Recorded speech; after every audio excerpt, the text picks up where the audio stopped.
Hello, everyone. So, whenever we become convinced of our own rightness, we create two oppositional dynamics. One, we become a point of attraction for other people who are also convinced of their rightness, but a different rightness than our own rightness. So that becomes a philosophical intellectual debate where two people who already know the answers, they've got it all figured out, are going to be interacting with each other with zero learning and zero intimacy, zero connection, zero discovery. It's going to become a matter of reaffirming and using the Jupiter and Gemini logical faculties to argue your point better with all of your sources and information and why I'm right and why you're wrong. So that becomes very alienating, and it's like one religion fighting with another religion. The other dynamic that happens is with our own rightness, like I got it all figured out, logically, I piece it all together. It becomes overly simplistic because there's always nuance. There's always more information. There's always more perspective. And this doesn't mean we need to live in sort of relativistic, there's no answer, there's always more information. How do I know what's true? We can, in fact, form conclusions and develop an intuitive personal understanding of reality. And we can trust that, we can live by that. We can speak it, we can express it. But when we become overly determined in our own self righteousness that we've got it all figured out, we attract to ourselves inevitably angles of experience and perspective or information or data that we've never encountered before. If we open to it, it'll not so much defeat perhaps the realizations that we've had, it will further expand our understanding and our knowledge to encompass a more holistic picture. If, however, we're determined to already know it all, we're going to feel intellectually, philosophically threatened by this new information. That's the existential fear of Jupiter and Pisces. I don't want to be wrong.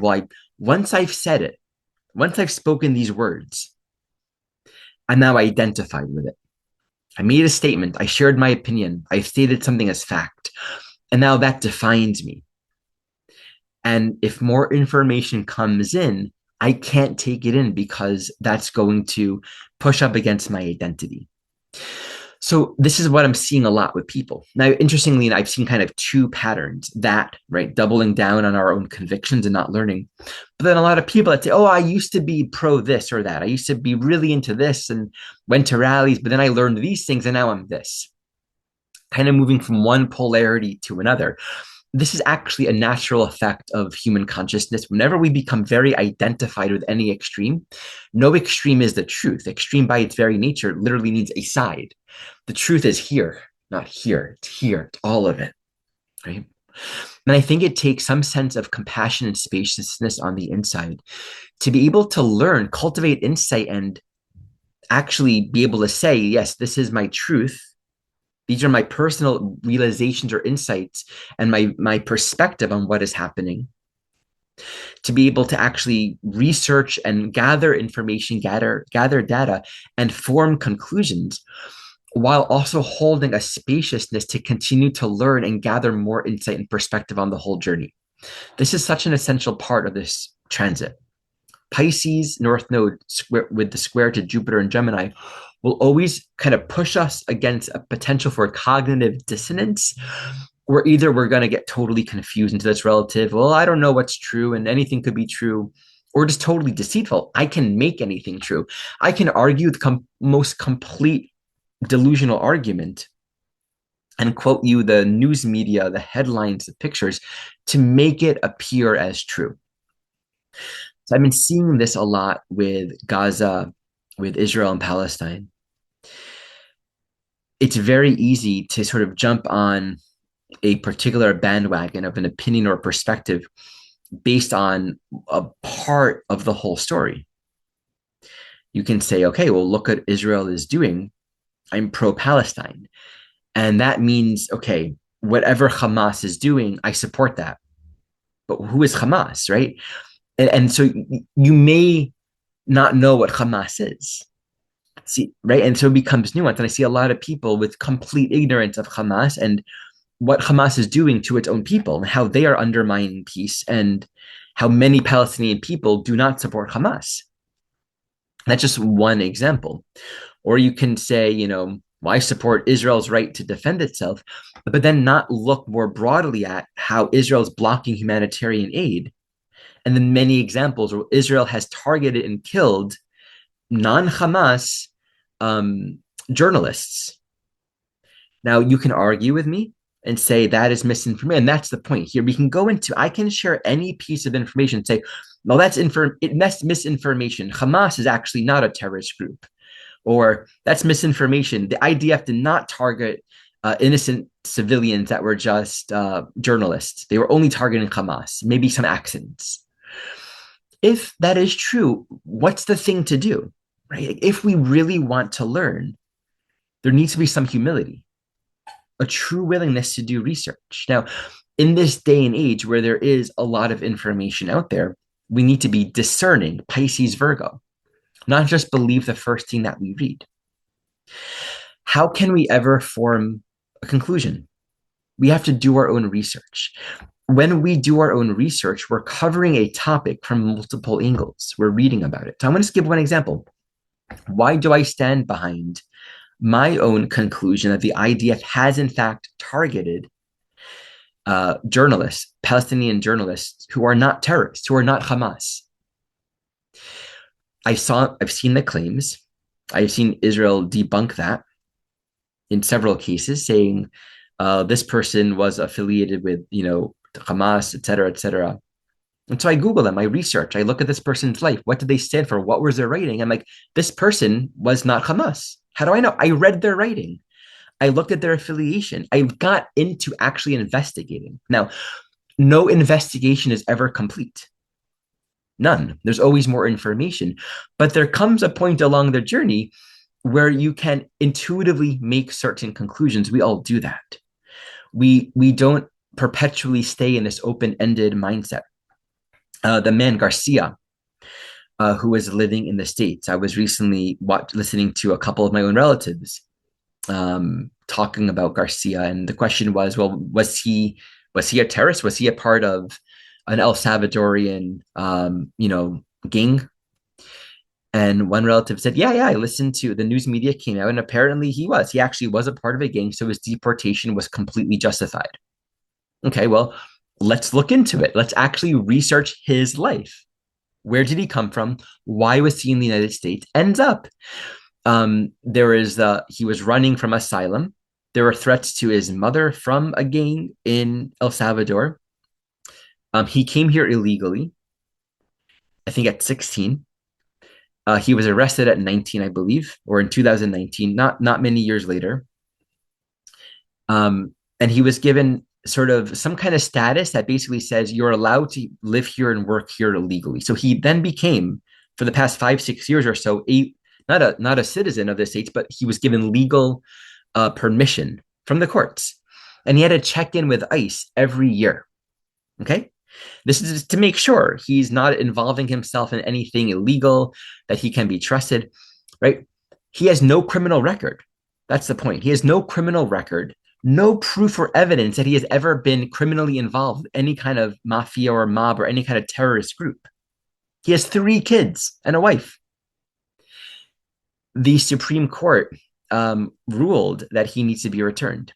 Now, you listen to Trump talking about this in a recent interview with the El Salvadorian president, and he's saying he was a terrorist. He, in fact, was a part of this mob. And he was deported with many others to this El Salvadorian prison. And the president of El Salvador says, I can't return a terrorist. I don't have the power to return a terrorist. Am I going to smuggle a terrorist to this country? So you just listen to that. You can end up with, Jupiter and Gemini can be a master of duplicity, where you take ideas and data and information, you move it in a way to convey what you want people to believe. And unless you're going to do your own research and ask questions, you'll just believe it. Again, I don't know a lot about this soul, but it was enough for me to research to recognize he was here for safety. He's had no streak, no record of any violent activity here in the US. He got here when he was 16. He was just a boy. And they want to convict him as being a terrorist.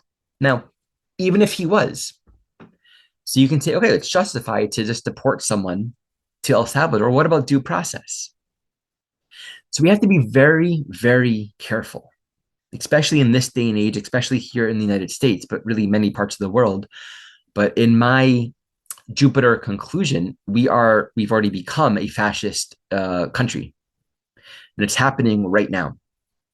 We simply need to research and ask questions and then use our own intuitive discernment to kind of see clear-minded, clear vision what's happening. And we're not talking about all the thousands of people that were already deported. All of them, did they all have a background in being a part of the mafia? And even if they did, have they changed their ways? Well, they're illegal. Okay, well, does that justify deporting them to one of the worst places on the planet? An incredibly torturous concentration camp, essentially in El Salvador, where your dignity and your rights and your safety are completely stripped away. Garcia could be dead now for all we know. And I pray that he isn't. I pray that he does return. But the Trump administration has no desire to do that. So group thinking and sort of gross justifications or rationalizations for why things are and what makes sense is what happens when we stop asking questions. Do any of those 1,000 people, have they actually deserved to be shipped there without any due process? And why are they being shipped there? Well, it's a financial arrangement between Trump and the El Salvadorian government. It's a business.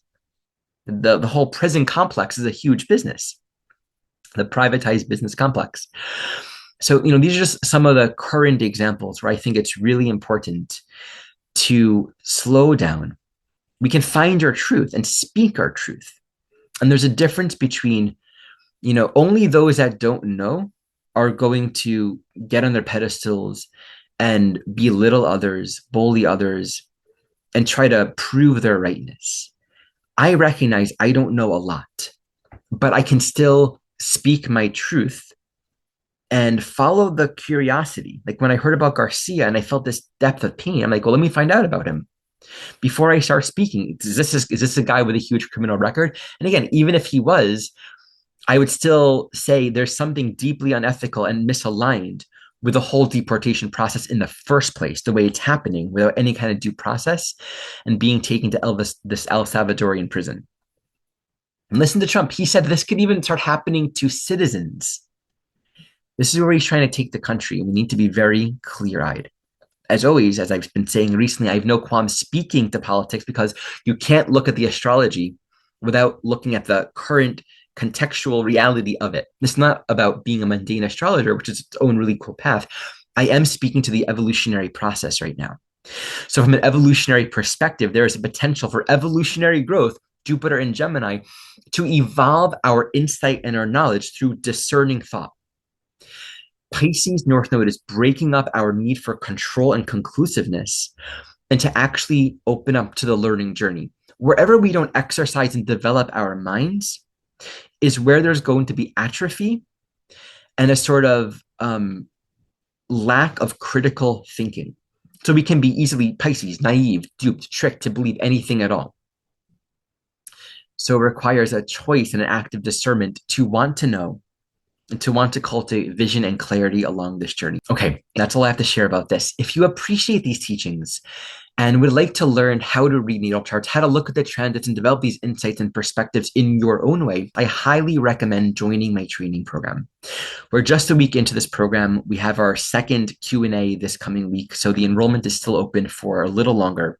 This is an opportunity to develop these skills in your own astrology practice and further support your own spiritual development. For those that don't want to join the live program, you can also enroll in the self-study program and just move through the curriculum at your own pace without the live community component. I will often write articles in tandem to these videos.